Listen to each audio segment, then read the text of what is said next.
غور اور فکر ایک ایسا آئینہ ہے جو مومن کو اس کی اچھائیاں اور برائیاں دکھا دیتا ہے۔ سب سے زیادہ مالدار وہ ہے جو اللہ کے دیے گئے رزق پر قناعت کرے، یعنی اس کو کافی سمجھے اور راضی رہے۔ حاسد کے سوا ہر شخص کو راضی کیا جا سکتا ہے، کیونکہ حاسد تو تبھی خوش ہوگا جب تمہاری وہ نعمت تم سے چھن جائے گی۔ برے وقت میں یا غصے کی حالت میں کبھی بھی برے الفاظ استعمال نہیں کرنے چاہیے۔ تھوڑی دیر میں آپ کا غصہ تو ٹھیک ہو جائے گا، لیکن کسی کو آپ کے لفظوں سے لگے زخم شاید ساری عمر ٹھیک نہ ہو سکے۔ کوئی بھی کام کرنے سے پہلے کسی علم والے سے رہنمائی حاصل کرنا بہت ضروری ہے۔ نئے تعلقات کی بنیاد مال اور دولت، عہدہ اور منصب کے بجائے عمدہ کردار، خلوص پر رکھیں، ورنہ مال اور منصب جاتے رہنے پر آنکھیں پھیر لینے والے معاشرے میں مطلبی کے نام سے یاد کیے جاتے ہیں۔ غریب پر احسان کیا کرو کہ غریب ہونے میں وقت نہیں لگتا۔ مذاق ضرور کرو، مگر اتنا یاد رکھو کہ مذاق کرنے اور مذاق اڑانے میں فرق ہوتا ہے۔ کسی کو اچھے عقیدے اور اچھے اعمال کی توفیق ملنا اس بات کی نشانی ہے کہ رب کریم اس سے محبت کرتا ہے۔ اصل معبود کی محبت یہ ہے کہ اللہ کو ماننے کے ساتھ ساتھ اللہ کی بھی مانی جائے۔ اسی صورت میں ہمیں اللہ کی رضا، خوشنودی اور عبادت کی حقیقی روح نصیب ہوگی۔ اللہ نے جس کو اچھی صورت، اچھا رزق اور نیک منصب دیا ہو، پھر وہ اللہ عز و جل کے لیے عاجزی اختیار کرے تو وہ خالص اللہ والوں میں سے ہے۔ وقت ایک نعمت ہے، اور نعمت کی قدر اس کے زوال یعنی ختم ہونے کے بعد ہوتی ہے۔ لہٰذا اس وقت کو قیمتی بناتے ہوئے نیکیوں میں گزاریے۔ جس شخص سے اس کے استاد کو کسی طرح کی تکلیف پہنچی، وہ علم کی برکت سے محروم رہے گا۔ جو اللہ تعالیٰ سے ڈرتا ہے تو لوگ نہ چاہتے ہوئے بھی اس سے محبت کرتے ہیں۔ روزے دار کی نیند تسبیح ہے، اور روزے دار وہی ہے جو چپ رہے اور فضول باتیں نہ کرے۔ مسکراتے ہوئے چہرے سے ملاقات کرنے، خوب بھلائی کرنے اور کسی کو تکلیف نہ دینے کا نام اچھے اخلاق ہیں۔ اس دنیا سے کہہ دیا گیا ہے کہ اے دنیا، جو تیرے رب کی عبادت کرے تو اس کی خدمت کر، اور جو تیری خدمت کرے تو اسے تھکا دے۔ کسی بھی کام کا یقینی فیصلہ کرنے سے پہلے کسی رہنما سے مشورہ ضرور کر لینا۔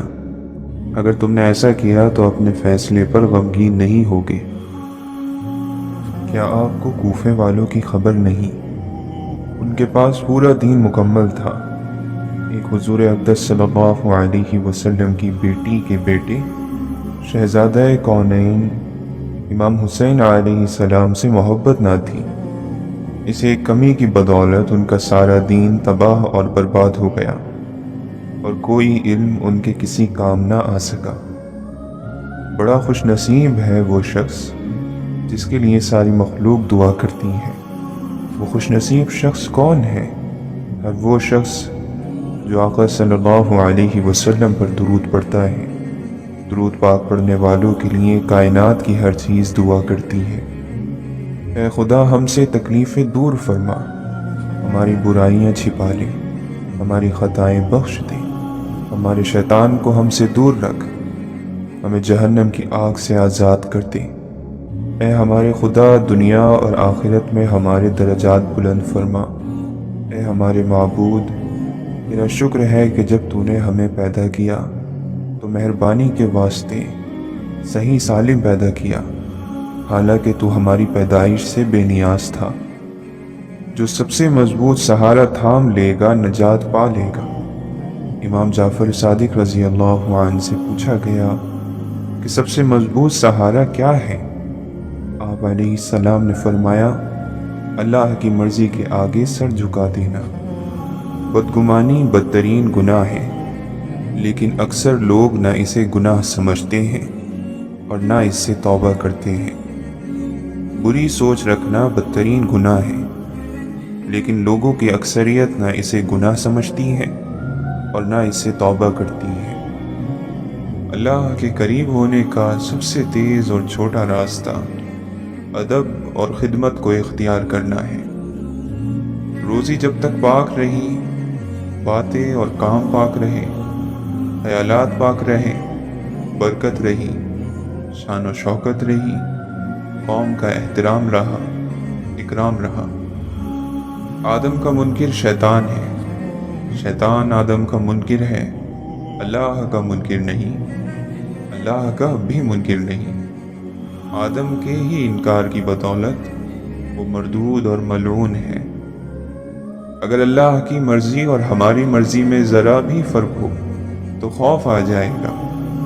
اس لیے دعا کرو کہ ہمیں اللہ تعالی کی مرضی کو اپنی مرضی بنانے میں دقت نہ ہو۔ بعض مرتبہ انسان کا دشمن اس کے دوست سے زیادہ فائدہ مند ثابت ہوتا ہے۔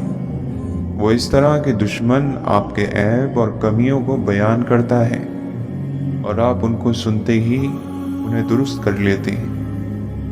جس کا مقصد جنت ہو وہ پھر خواہشوں کو اپنا مقصد نہیں بناتا۔ جب اللہ کسی سے خوش ہوتا ہے تو اس کے لیے نیکی آسان اور گناہ کو مشکل کر دیتا ہے۔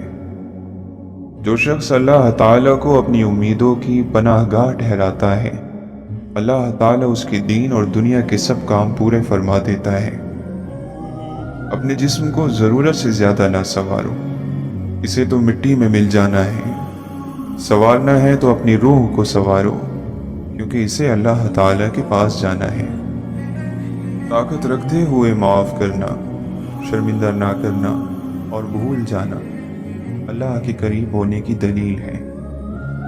حق اور سچائی جہاں پر بھی ہو وہاں تک پہنچنے کے لیے سخت سے سخت سختیوں میں بھی گھس جاؤ۔ جو دل دوسروں کی تکلیف دیکھ کر بے چین ہو جائے تو جان لو کہ اس دل میں اللہ رہتا ہے۔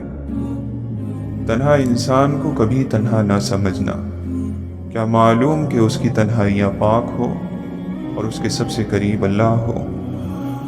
انسان اپنی دعاؤں سے ہی اپنا مقصد لکھتا ہے، اور انسان کی دعائیں ہی انسان تک وہ سب کچھ لے کر آتی ہیں جو اس کے نصیب میں بھی نہیں لکھا ہوتا۔ اگر آج زندگی مشکل ہے تو کل کی آسانی کا وعدہ بھی اللہ نے کیا ہے۔ اللہ سے مانگو، خوب مانگو، اللہ تمہیں امید سے بڑھ کر دے گا۔ توکل اور بھروسہ یہ ہے کہ آدمی اپنی طاقت، اپنی قوت سے نظر ہٹا کر تقدیر الہی پر راضی رہے۔ جو اللہ کے ذریعے بے نیاز بنے گا، لوگ اس کے محتاج ہوں گے۔ خدا اس بات سے بے حد بلند ہے کہ جس کو وہ دنیا میں گناہوں کی سزا دے چکا ہو اور پھر آخرت میں دوبارہ اسے سزا دے۔ انسان کا اپنے عیبوں سے لا علم ہونا سب سے بڑا گناہ ہے۔ جس طرح اپنے دشمن کو پہچاننے میں ہوشیار رہتے ہو، اسی طرح اپنے عیبوں کو جاننے میں بھی چالاک رہو۔ غصہ ہر برائی کی چابی ہے۔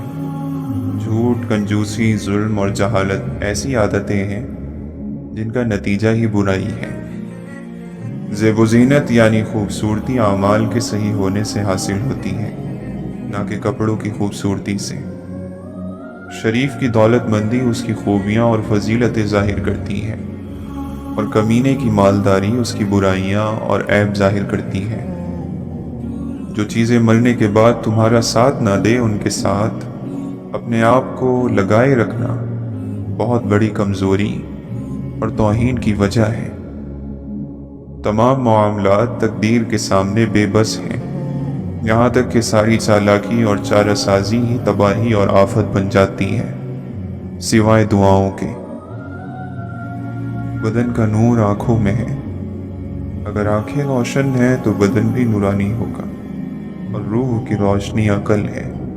لہٰذا اگر بندہ عقل مند ہو تو اپنے پروردگار سے آگاہ ہوگا، اور جو اپنے پروردگار سے آگاہ ہوگا وہ اپنے دین میں صاحب بصیرت ہوگا، نظر رکھنے والا ہوگا۔